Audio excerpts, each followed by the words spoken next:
Magandang araw! Ngayon ay talakayin natin ang tungkol sa congruent triangles. So, before tayo mag-start sa ating lesson, let's first understand ano nga ba itong congruent triangles. Based sa definition ng congruent triangles, two triangles are congruent if the six corresponding parts are equal. I-translate natin sa Tagalog. Two triangles are congruent. So, ibig sabihin ng congruent is that sukat. If the six corresponding parts are equal. So, syempre, pag magkapareho ang dalawang triangle, so, inaasahan natin na ang bawat side or parts ng ating triangle ay equal. Meron tayo ditong postulate 13. Ang postulate 13 ay SSS or ang kanyang abbreviation name is side, side, side. Ang meaning ng side, side, side is that if three sides of a triangle are congruent to three sides of another triangle, then the two triangles are congruent.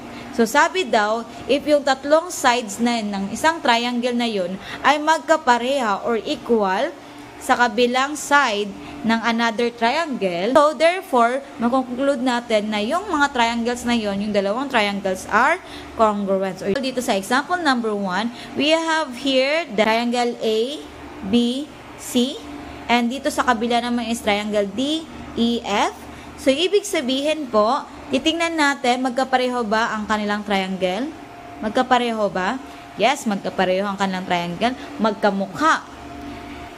Magkapareho ba ang kanilang side? Ano nga bang tinutukoy na itong mga line dito sa kabila? So, etong sa kabila, etong A, etong tinatawag natin na side AC, ay magkasukat daw sa side DF. So, that's why nilagyan natin ng 1. Ibig sabihin, itong side na dito na 1, ibig sabihin, ito yung pinagkukumpara natin. Next naman na side, ang pinagkukumpara, ito yung ika-second, merong dalawang guhit. Ito yung pinagkukumpara na side sa kabila, which is, ang side AB daw ay pareho sa side DE. Okay? Pwede naman magkabaliktad ang kanilang name. It's either side BA or side ED. Next naman, ang side ng ikatatlo is ito yung may katatlong guhit, which is itong side BC ay pareho or congruent sa side EF. So, nakalagay dito, you can see that the side AB is congruent to side DE and the side BC is congruent to side EF. So, as you can see, itong sign dito sa gitna ng mga side na symbol is yan yung tinatawag natin na congruent. Okay? Yan ang symbol ng congruent. May dalawang equal, tapos may S na nakahiga. Yan yung symbol ng congruent. Okay? So, next is, and ang side na CA, ayan, side CA, yung sabi ko kanina, okay lang magkabaliktad, pwede yung side AC or side CA, pareha lang naman din yan siya, is congruent to side FD. Okay? So, by the SSS congruence postulate, ibig sabihin, ang triangle, ayan, yung symbol niya, pag ganito yung symbol na nakita mo, ibig sabihin, triangle ang tawag dyan. So, triangle ABC is congruent to triangle DAF. Okay? I hope naintindihan ang side, side, side. Ibig sabihin, ang pinagkukumpara lang natin sa side, side, side is yung mga side lang nila, hindi yung angle. So, later on, madidiscuss natin ang angle. So, let's move to the next slide. Postulate 14, which is side, angle, side. Ibig sabihin, ang short name niya is SAS. It means that ang S stands for side, and yung A stands for angle, and ang another S stands for side. So, ang definition naman ni SAS, or ni side, angle, side, is that if two sides and the included angle of a triangle are congruent to two sides and the included angle of another triangle, then the two triangles are congruent. Ibig sabihin daw, yung two sides, ayun, itong two sides, ito yung first side and second side, ayun yung tinutukoy two sides, and the included angle. Ibig sabihin ng included angle, ito yung nasa gitna. Magiging congruent daw siya if yung isang triangle na naman sa kabila ay yung two sides and the included another triangle, then we call this one as congruent triangles. O, tayong example dito. So, we have here the example. So, we have here the triangle ABC and triangle DEF. So, as you can see, meron tayo ditong first na guhit. Yung sabi ko kanina, na pag meron gatong guhit, ibig sabihin, tinutukoy kung saan siya corresponding sa kabila. So, as you can see, dito may guhit na isa, then dito rin merong guhit na isa. Ibig sabihin, yung pinagkukumpara na side is dito at saka dito. So, ibig sabihin, itong side AB and side DE is magkasukat or congruent. Then, another is that, yung nasa definition, included angle, which is dapat nasa gitna siya ng dalawang side. So, ibig sabihin, kung nakuha na natin yung first sides, dapat makuha din natin or hanapin natin yung included angle. So, dito sa ating example, ito yung included angle, yung nasa gitna. So, included angle and included angle. So, this one is angle B and here is angle E. Next naman dito, side na naman another, 2 guhit siya, which is, etong 2 guhit ay corresponding siya sa kabilang 2 guhit rin, which is, the side BC is congruent to side EF, or magkasukat siya kay side BC at kay side AF. So, ibig sabihin, we call this one side angle side. Side angle side. So, pag i-shortcut, SAS. Again, SAS siya pag halimbawa nasa gitna ang kanyang angle. Okay? Tapos, napapagitnaan siya ng dalawang side. So, you can see that AB is congruent to side DF. And ayan, ito yung symbol ng angle. Kung side is, merong ganito, merong guhit sa taas, ayan, may guhit sa taas, and then dapat dalawa yung name. Ha? And then here, ang pagpangalan ng angle is this one. Ganito yung symbol ng angle. So, angle B is congruent to, ang angle B is congruent to angle DE. Okay? So, ito yung congruent na symbol, and ito yung congruent na, angle na symbol. And itong nasa taas, na may line is that, tinatawag natin siya, kung babasahin natin siya, ay side AB.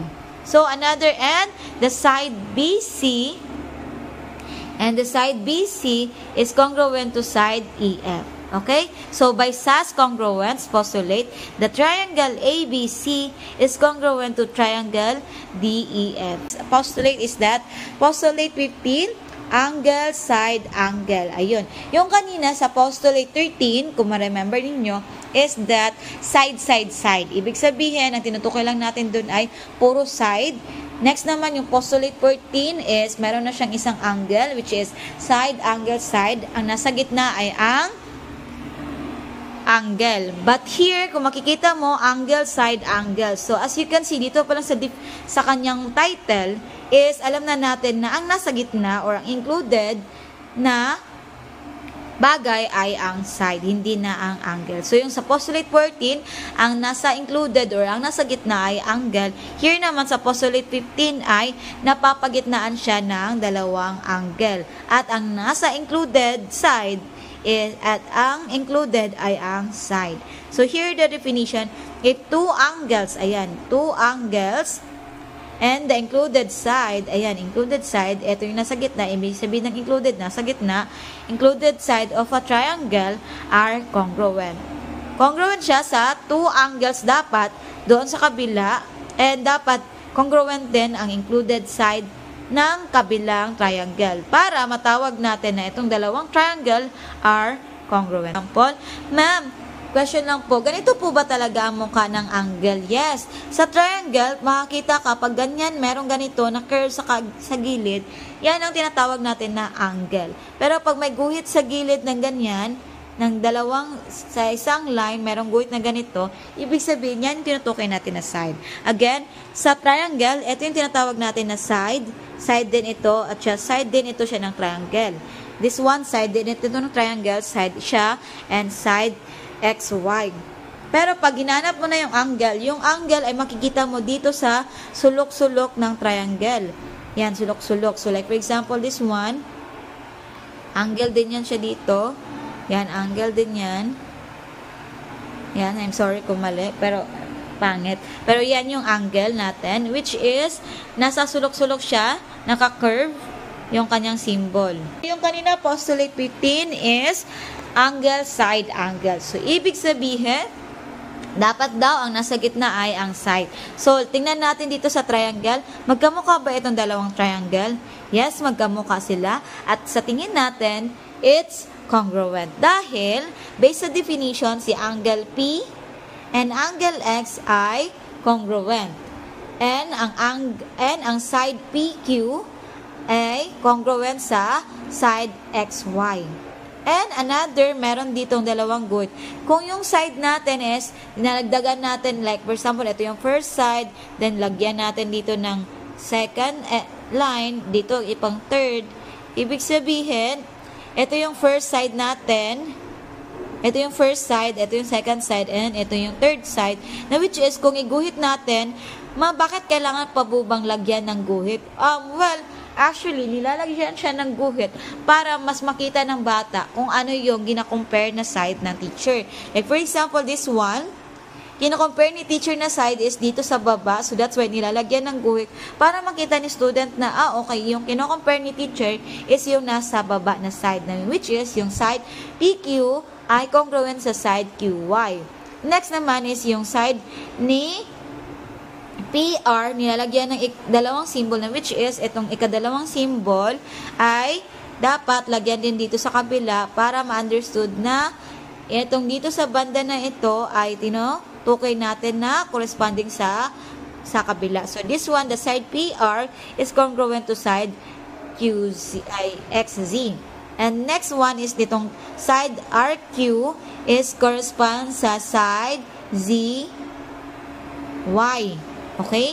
So, it means that, ito yung compare natin. So, yan yung comparison, which is, nilalagyan natin ng mga guhit para ma-understand natin na, ito yung first, ito yung second, ito yung third, and ma-correspond din natin, or makita ni student, kung saan yung tinutukoy natin na kinukumpara na side. Okay? But, here na side na ito, but here sa example na to, is let's focus about the ASA, which is, ASA means that angle, side, angle. So, dapat mauna ang isang angle bago ang side at ikadalawang angle. So, nilalagyan siya ng dalawang guhit which is, ito yung tinutukoy na first angle at ito yung pangalawang angle.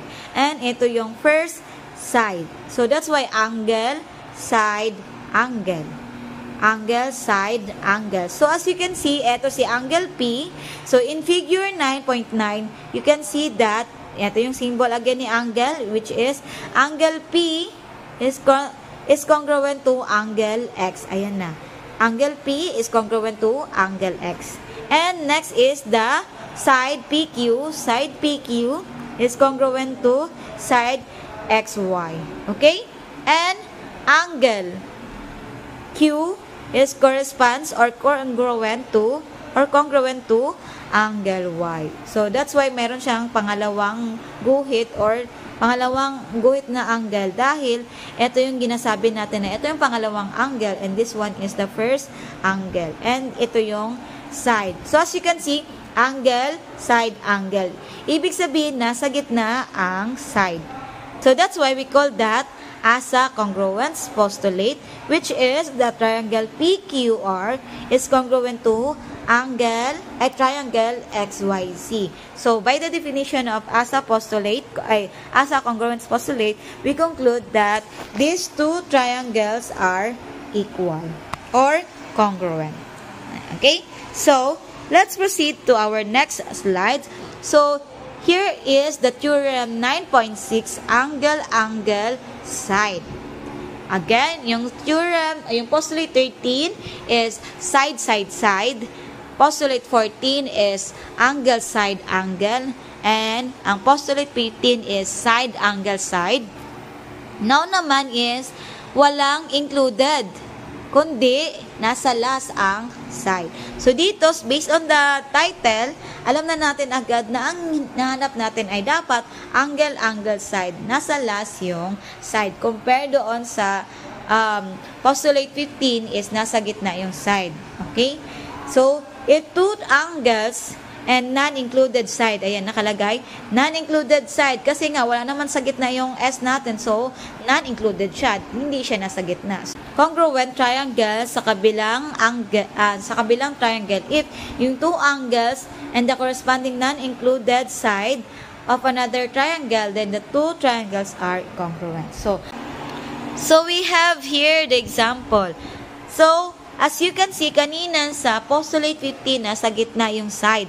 But here sa theorem 9.16, angle side is yung kanyang side ay nasa last. Wala siya sa gitna, kundi nasa last siya ng angle. So, ito yung angle natin. This one is angle 2, angle 1, angle 2, and the non-included side. Ibig sabihin, wala siya sa gitna. So, that's why hindi tayo naglagay dito ng guhit.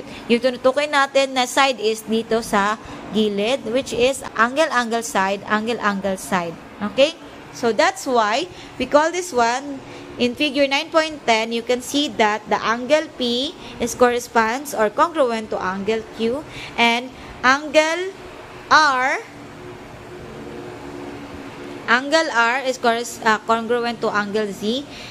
And dapat actually ang pag-name nito is hindi nasa gitna ang side. Dapat yung first is angle P is congruent to angle X, and yung second dapat is angle R is congruent to angle Z. Then tapos lagyan mo na siya ng comma and lagyan mo ng end na word, tapos ito na yung nasa last, which is ang side RQ ay congruent sa side ZY. Okay? I hope it's clear. Pero siguro naman, pwede naman din ito. Pero for me, as a teacher, kung ako ang mag-check, ayoko na nasa gitna yung side. Kasi we are following the acronym na which is AAS, na which is dapat maunang dalawang angle before ang side. So, dapat angle P congruent to angle X, tapos comma, then ito yung sunod dapat, which is angle R congruent to angle Z, and lagyan ng comma, tapos lagyan ng end the word, tapos saka mo i-dagdag itong side RQ is congruent to side ZY. So, by the AAS congruence theorem, the triangle PQR is congruent to triangle YZ, rather. So, again, sa pagpangalan ng triangle, dapat nasa dulo yung mga letter. Nandyan, nasa dulo. Hindi dito sa gitna, kundi nasa dulo dapat. Okay? So, thank you so much for listening.